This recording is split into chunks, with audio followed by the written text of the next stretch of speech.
Di sepanjang garis khatulistiwa, ada sebuah negeri yang terlihat seperti pecahan surga yang tercecer di antara dua samudra.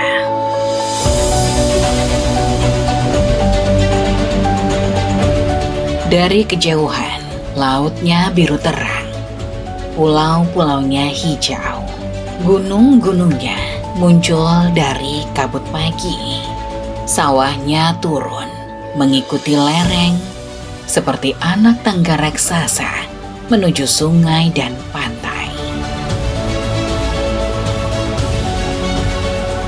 Di beberapa tempat pasirnya hitam karena lahir dari lava. Di tempat lain airnya begitu jernih sampai bayangan perahu terlihat menggantung di atas karang. Inilah Indonesia.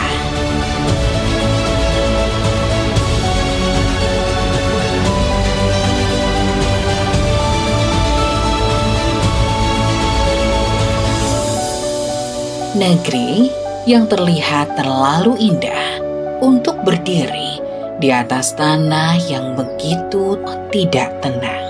Di bawah laut dan pulaunya, bumi bekerja tanpa henti. Lempeng-lempeng besar saling menekan. Dasar samudra menunjam. Gunung api tumbuh. Gempa datang dari kedalaman. Pulau-pulau lahir, retak, berubah. Lalu, sebagian perlahan dikikis kembali oleh laut. Secara alam, tempat seperti ini seharusnya terlalu berbahaya untuk terlihat setenang itu. Namun, disinilah manusia membangun desa, sawah, candi, pura, pelabuhan, pasar, rumah adat, kota besar, dan kehidupan yang terus berjalan dari generasi ke generasi.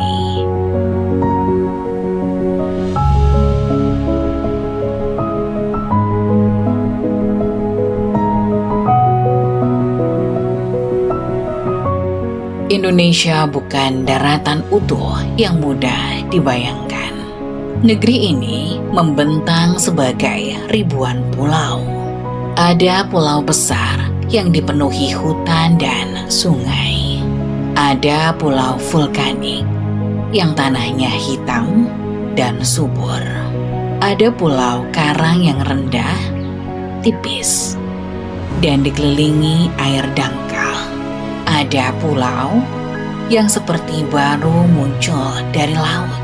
Ada pulau tua yang menyimpan batuan, gua, tebing, dan hutan purba. Dari barat sampai timur, Indonesia seperti rangkaian dunia berbeda yang dipaksa hidup dalam satu tarikan napas panjang. Di Sumatera, pegunungan Bukit Barisan memanjang seperti tulang punggung hijau di sisi barat pulau.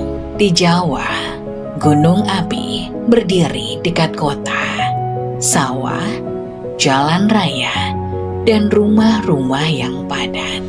Di Kalimantan, sungai lebar menembus hutan dan rawa, membawa perahu jauh ke pedalaman. Di Sulawesi, daratan membentuk lengan-lengan panjang yang memeluk teluk, laut dalam, dan pegunungan. Di Nusa Tenggara, pulau-pulau terlihat lebih kering, lebih terbuka dengan savana, karang, dan gunung yang muncul langsung dari laut. Di Maluku, pulau-pulau kecil pernah membuat dunia datang karena rempah. Di Papua, hutan hujan, pegunungan tinggi, rawa, dan laut tropis bertemu dalam skala yang sulit ditandingi. Dari udara, Indonesia terlihat seperti negeri yang tidak selesai digambar. Garis pantainya berkelok tanpa henti. Teluk masuk jauh ke daratan. Selat memotong pulau. Gunung berdiri di tengah hijau. Sungai memantulkan cahaya matahari seperti urat perak. Di antara semuanya, manusia membangun kehidupan.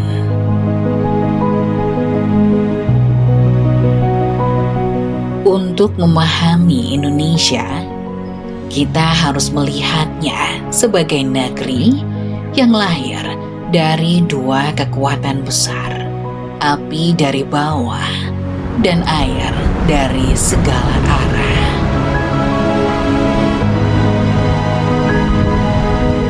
Api membangun banyak pulau di negeri ini, di sepanjang busur Sumatera, Jawa, Bali, Nusa Tenggara, sampai Maluku. Gunung api berdiri sebagai tanda bahwa bumi di bawah Indonesia masih aktif. Lebih dari 100 gunung api aktif tersebar di negeri ini. Sebagian tampak tenang dari jauh, sebagian mengeluarkan asap, sebagian pernah meledak dengan kekuatan yang mengubah dunia. Di Jawa Tengah, Merapi berdiri dekat desa, sawah, dan kota.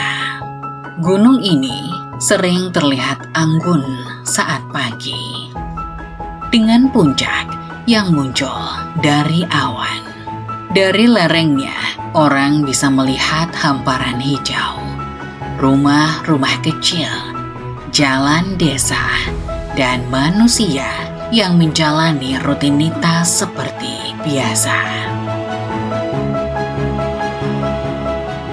Pemandangan itu bisa membuat siapapun lupa bahwa Merapi adalah salah satu gunung api paling aktif di dunia.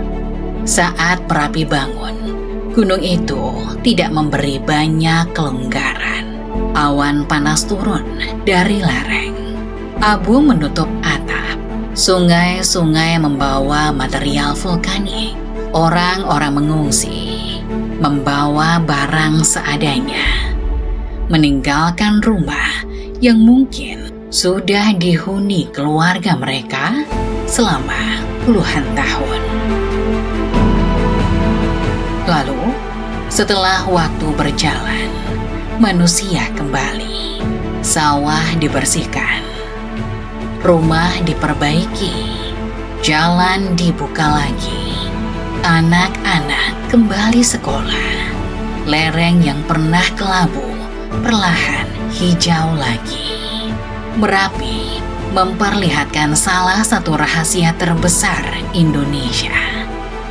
Bahaya dan kehidupan sering tumbuh di tempat yang sama.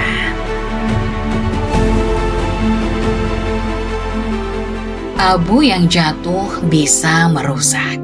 Abu yang sama, setelah bercampur hujan dan waktu, membuat tanah menjadi sangat subur. Dari material vulkanik, tumbuh padi, cabai, sayur, kopi, dan hutan. Di banyak lereng gunung api Indonesia, tanah memberi makan manusia karena pernah dibentuk oleh letusan.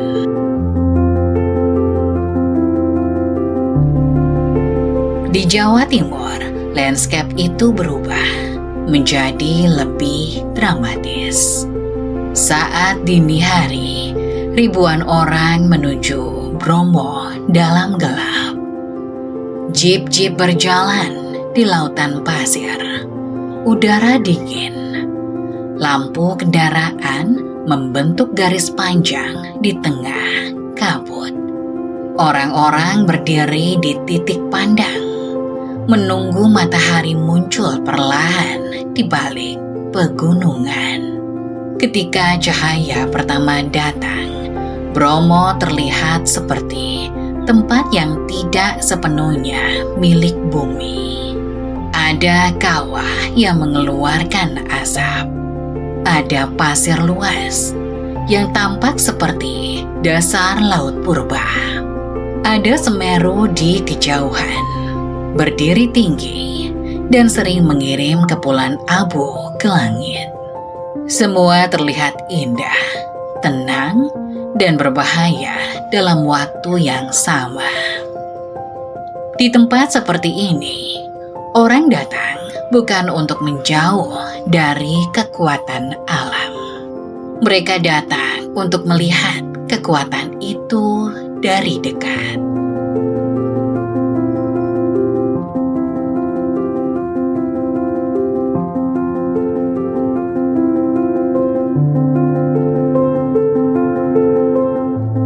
Lebih jauh ke timur, Kawah Ijen membuka wajah lain dari api Indonesia. Saat malam masih pekat, jalur pendakian mulai dipenuhi orang. Wisatawan membawa senter, jaket, masker, dan kamera. Di bawah sana, dari dalam kawah, cahaya biru menyala di antara asap belerang. Api itu muncul dari gas sulfur yang terbakar saat keluar dari rekahan batu.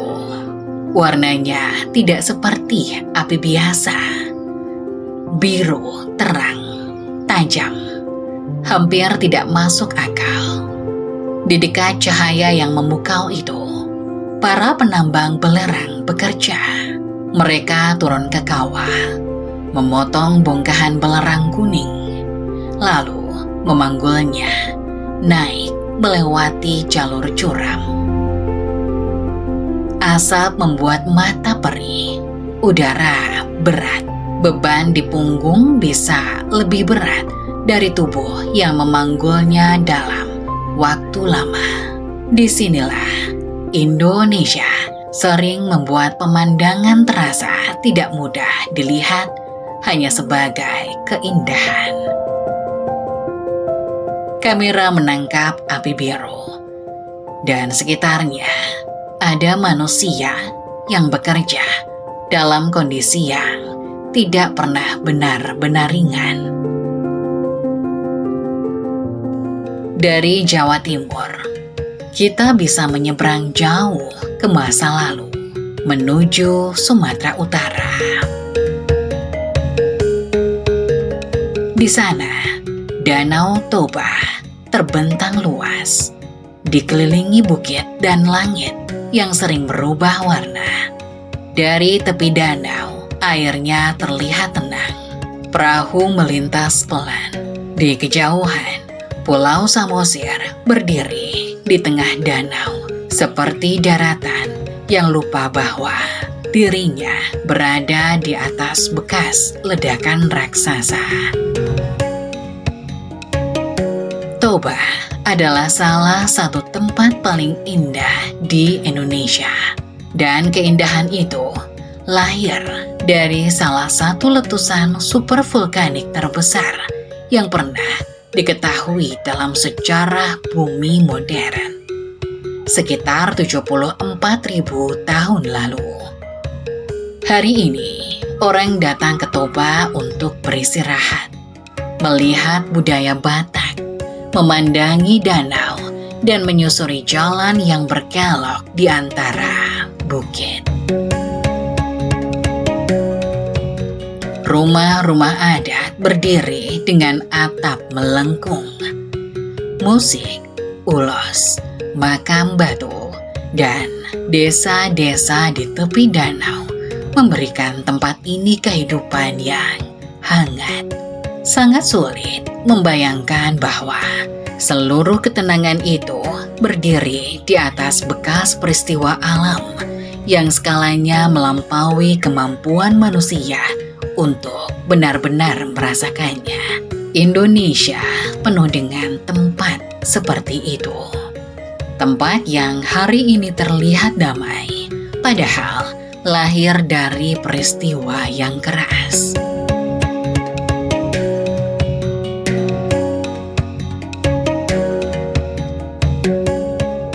Di Sumbawa, Gunung Tambora pernah meledak pada tahun 1815 dengan kekuatan yang mengguncang dunia. Letusannya mengirim abu ke atmosfer, mengubah cuaca global, dan membuat tahun berikutnya dikenal di banyak wilayah sebagai tahun tanpa musim panas. Gagal panen terjadi jauh dari Indonesia. Langit berubah, suhu turun. Dari sebuah gunung di kepulauan tropis, dampaknya mencapai benua lain. Sekarang, Tambora berdiri lebih senyap, lerengnya hijau. Kawah raksasanya menjadi tujuan para pendaki yang ingin melihat jejak salah satu letusan terbesar dalam sejarah manusia. Orang berdiri di tepi kaldera, memandangi jurang luas di bawahnya, dan sulit untuk tidak merasa kecil. Di titik seperti itu, Indonesia tidak hanya terlihat indah. Indonesia terasa tua, besar, dan sedikit menakutkan.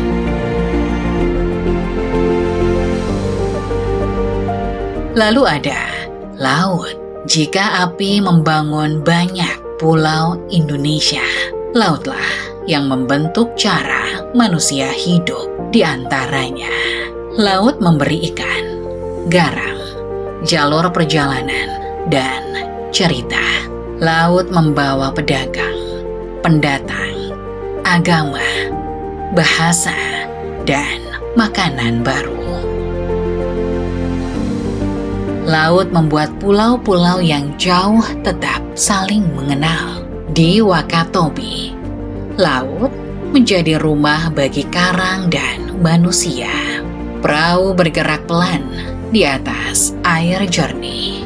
Di bawahnya, terumbu karang tumbuh seperti kota warna-warni. Ikan kecil bergerak berkelompok. Karang keras membentuk dinding dan taman. Cahaya matahari turun menembus air, pecah menjadi garis-garis berkilau di antara kehidupan laut. Di beberapa wilayah pesisir, anak-anak tumbuh dengan suara ombak. Orang dewasa membaca angin sebelum berangkat melaut. Perahu ditambatkan seperti kendaraan harian. Musim tidak hanya dilihat dari kalender, melainkan dari arah angin, tinggi gelombang, warna air, dan jenis ikan yang mulai muncul. Di sekitar masyarakat Bajo, laut bahkan menjadi inti dari kehidupan. Rumah-rumah berdiri dekat air. Perahu menjadi alat kerja, kendaraan, dan tempat menyimpan banyak ingatan. Anak-anak belajar berenang sejak kecil. Orang tua membaca arus seperti membaca jalan yang sudah mereka lewati ratusan kali. Di tempat lain, sungai mengambil peran yang sama kuat. Di Kalimantan Selatan, pasar terapung hidup saat pagi. Perahu-perahu kecil berkumpul di atas sungai, membawa sayur, buah, ikan, makanan, dan barang kebutuhan. Tidak ada lantai pasar seperti di kota. Tidak ada lorong panjang berisi kios. Di sini, air menjadi lantai, perahu menjadi lapak, dan sungai menjadi jalan. Pemandangan itu terlihat sederhana dari kamera, tetapi menunjukkan cara manusia Indonesia menyesuaikan diri dengan bentuk alam.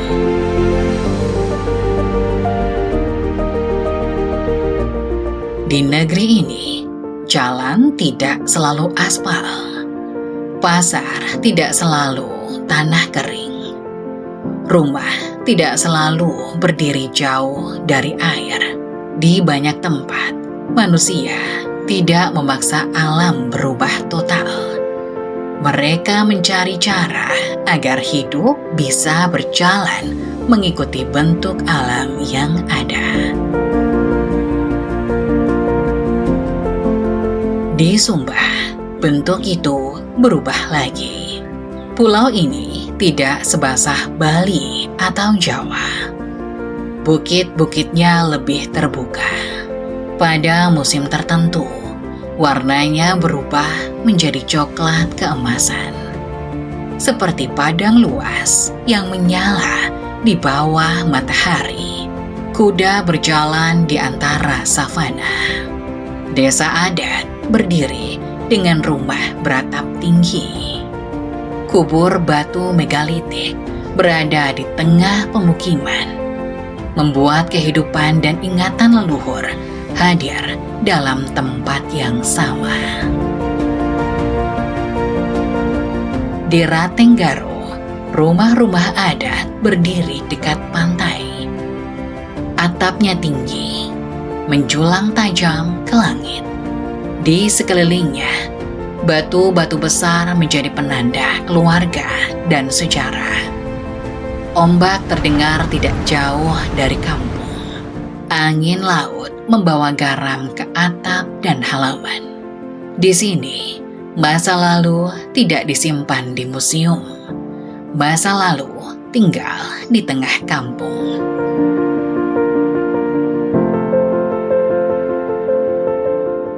Di Flores, perjalanan naik ke pegunungan membawa kita ke Wairebo. Untuk sampai ke kampung ini, orang harus berjalan kaki melewati hutan dan jalur menanjak. Setelah beberapa jam, rumah-rumah kerucut muncul di dataran tinggi. Tersusun melingkar, seperti sedang menjaga rahasia lama. Kabut sering turun pelan. Suara burung dan angin menggantikan suara kendaraan. Di malam hari, langit lebih gelap dan cahaya dari rumah terasa lebih hangat. Wairebo tidak memukau karena ukuran yang besar. Tempat ini memukau karena terasa utuh. Rumah, gunung, kabut, hutan, dan manusia saling menyatu dalam ritme yang tidak terburu-buru. Pengunjung datang, melihat, menginap, lalu pergi. Kampung itu tetap berdiri dengan cara hidup yang lebih tua dari kebiasaan wisatawan mengambil gambar.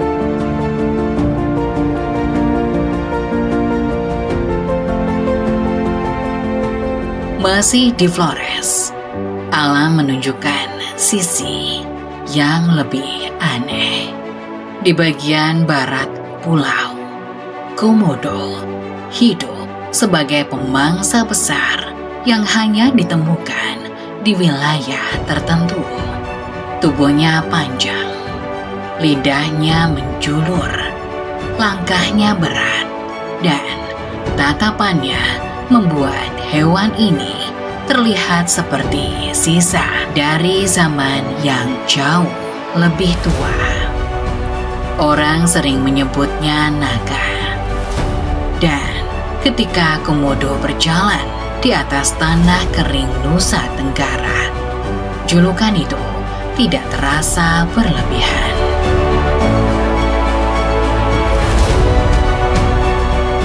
Di dekat dunia Komodo, Pulau Flores juga menyimpan cerita manusia purba. Di liang buah ditemukan fosil Homo floresiensis. manusia purba bertubuh kecil yang membuat para ilmuwan melihat ulang kisah evolusi manusia di pulau-pulau terpencil. Flores menjadi pengingat bahwa isolasi bisa membuat kehidupan mengambil bentuk yang tidak terduga.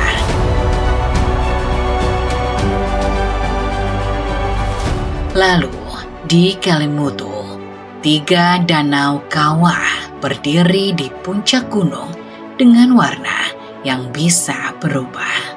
Kadang hijau kebiruan, kadang gelap, kadang kecoklatan atau kemerahan. Ilmu pengetahuan menjelaskannya melalui mineral, gas, dan reaksi kimia. Masyarakat lokal menyimpan cerita tentang jiwa orang yang sudah meninggal. Saat kabut bergerak di atas danau, sulit untuk melihat tempat ini hanya sebagai gejala kimia.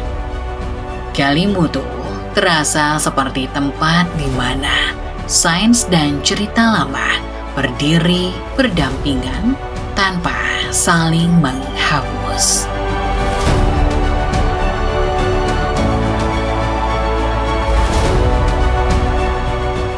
Di Sulawesi Selatan, Toraja membawa kita ke landscape yang berbeda.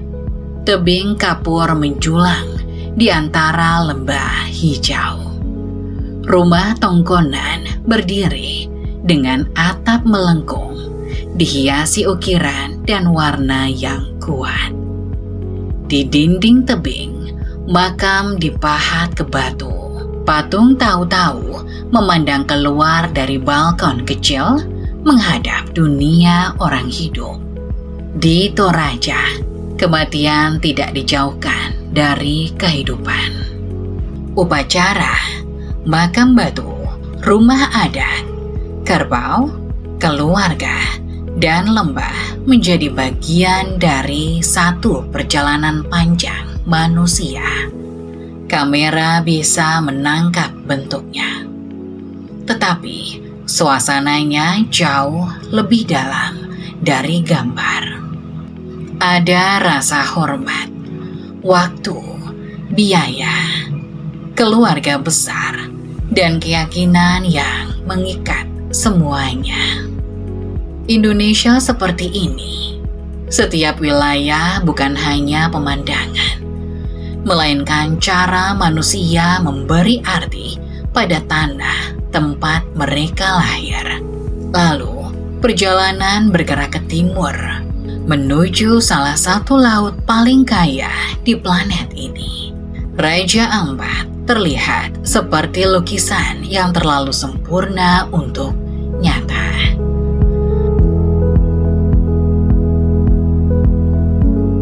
Pulau-pulau Kars muncul dari air biru kehijauan. Dari atas bukit, gugusannya tampak seperti batu hijau yang mengambang. Air di antaranya tenang di beberapa tempat, berarus kuat di tempat lain. Langit, laut, dan pulau saling memantulkan warna. Di bawah air, dunia lain terbuka. Karang tumbuh rapat. Ikan-ikan melintas seperti awan kecil yang hidup. Parimanta melayang dengan gerakan pelan. Hiu karang menjaga jarak. Penyu bergerak di antara terumbu. Cahaya turun dari atas, membentuk warna karang berubah setiap kali tubuh penyelam bergerak. Raja Ampat sulit dijangkau. Perjalanannya panjang dan mahal. Justru kesulitan itulah yang membantu tempat ini tetap jauh dari wisata massal. Jarak menjadi pelindung, laut menjadi pagar alami. Dan di tengah dunia yang semakin mudah dijangkau, Raja Ampat masih memberi rasa bahwa ada tempat yang tidak bisa didapatkan dengan tergesa-gesa.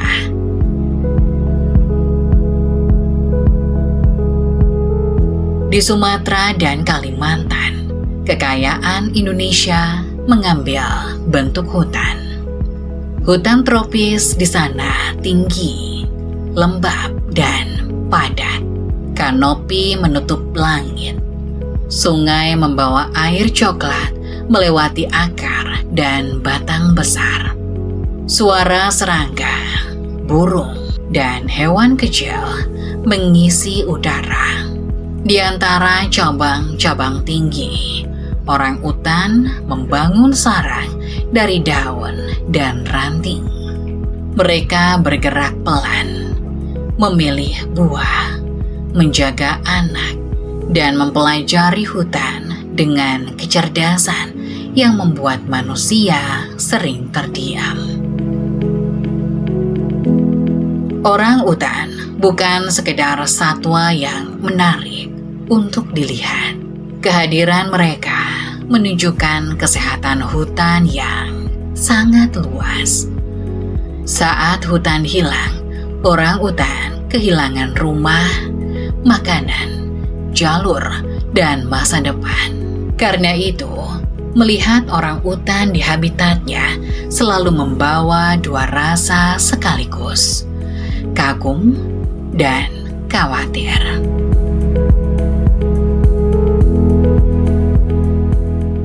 Indonesia memang tidak pernah hanya berisi keindahan. Di balik setiap lanskap ada resiko. Hutan bisa terbakar, karang bisa rusak, gunung bisa meletus, laut bisa naik, kota bisa tenggelam, dan manusia bisa menjadi kekuatan yang merusak lebih cepat daripada bencana alam.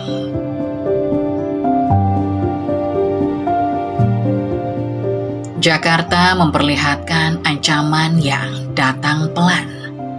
Di utara kota, air laut semakin sering masuk ke kawasan pemukiman. Tanah turun dari tahun ke tahun. Rumah-rumah ditinggikan, jalan tergenang, tanggul diperkuat. Warga hidup dengan air yang tidak selalu datang dari hujan, melainkan dari laut yang terus mendesak masuk. Jakarta bukan kawah, bukan pulau terpencil, bukan tebing kars atau hutan purba. Jakarta adalah kota besar dengan jutaan manusia, gedung, jalan tol, kantor, pasar, dan pemukiman padat. Justru di tempat modern seperti ini, Indonesia menunjukkan bahwa ancaman alam tidak selalu datang sebagai ledakan dramatis. Kadang ancaman datang melalui genangan yang kembali lagi, retakan kecil di dinding rumah, atau lantai yang harus dinaikkan untuk kesekian kali.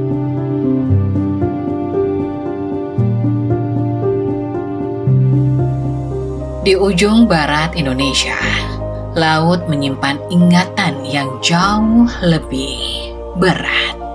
Aceh, pagi 26 Desember 2004. Sebuah gempa besar mengguncang dasar Samudra Hindia.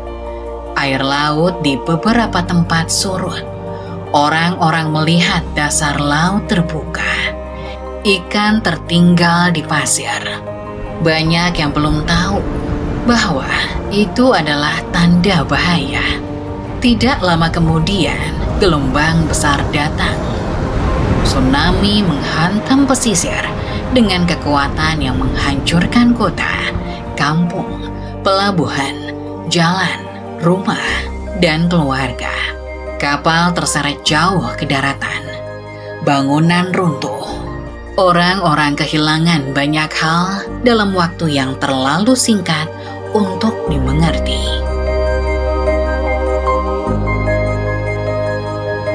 Aceh menjadi salah satu luka terbesar Indonesia modern. Tetapi, dari tempat yang sama, muncul juga salah satu pelajaran paling mahal. Jalur evakuasi dibuat, pengetahuan tentang tsunami disebarkan, monumen berdiri, kapal yang terbawa ke tengah kota menjadi pengingat. Anak-anak yang lahir setelah bencana tumbuh dengan cerita tentang laut yang harus dihormati.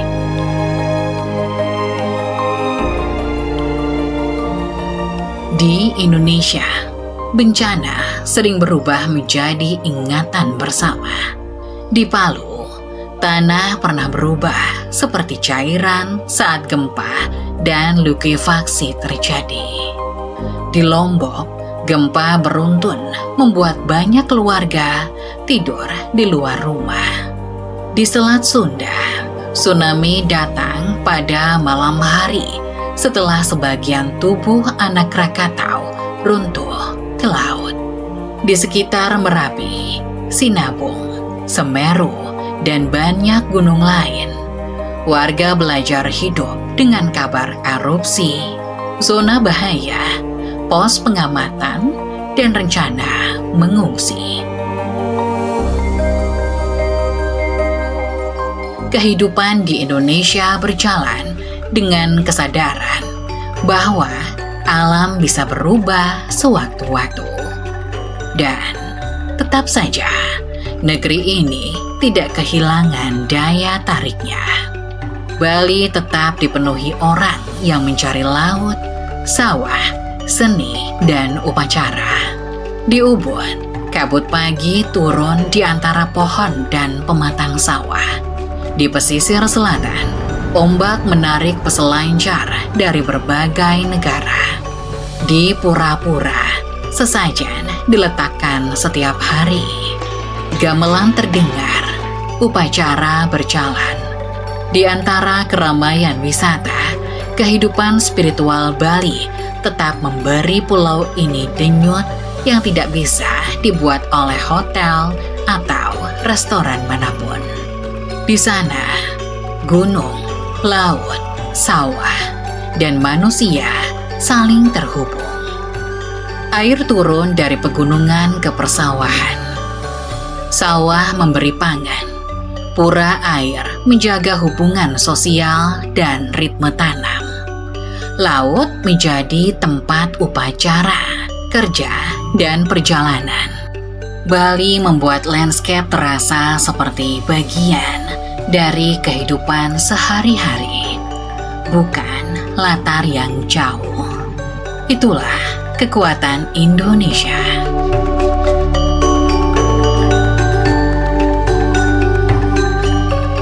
Setiap tempat punya visual yang kuat, dan setiap visual punya cerita manusia.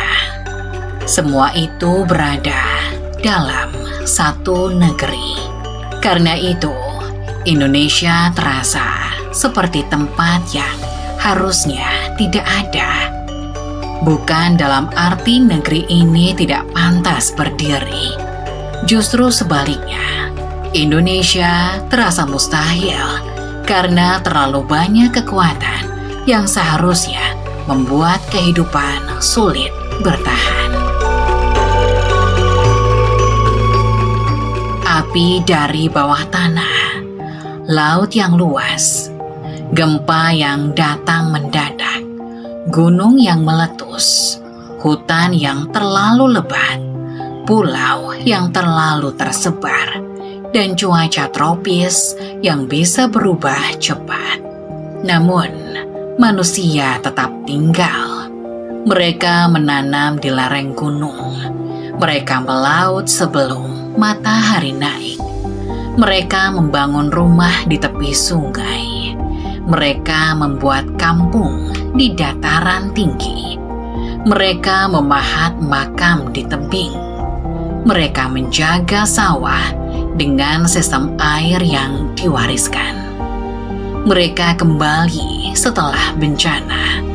Mereka memberi nama, makna, dan kehidupan pada tempat-tempat yang seharusnya terlalu keras untuk dihuni. Disinilah keindahan Indonesia terasa berbeda. Keindahan itu tidak bersih dari bahaya. Keindahan itu tumbuh bersama bahaya. Di suatu tempat, gunung api mengeluarkan asap. Di tempat lain, karang tumbuh sangat pelan. Di satu pulau, hutan sedang memulihkan diri setelah hujan besar. Di pesisir, nelayan menunggu angin berubah. Di kota, warga memperbaiki rumah setelah banjir. Di lereng gunung, petani kembali menanam setelah abu mulai dingin. Di bawah laut, arus membawa kehidupan dari satu terumbu ke terumbu lain. Negeri ini tidak pernah benar-benar diam. Indonesia terus dibentuk oleh bumi dan manusia terus menyesuaikan diri di atasnya.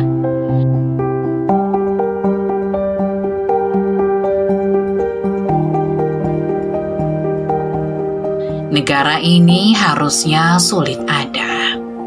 Terlalu banyak yang bisa menghancurkannya. Terlalu banyak yang bisa memisahkannya. Terlalu banyak yang bisa membuat manusia memilih pergi. Tetapi setiap pagi, Indonesia kembali hidup. Semua berjalan seperti biasa di negeri yang tidak pernah benar-benar biasa.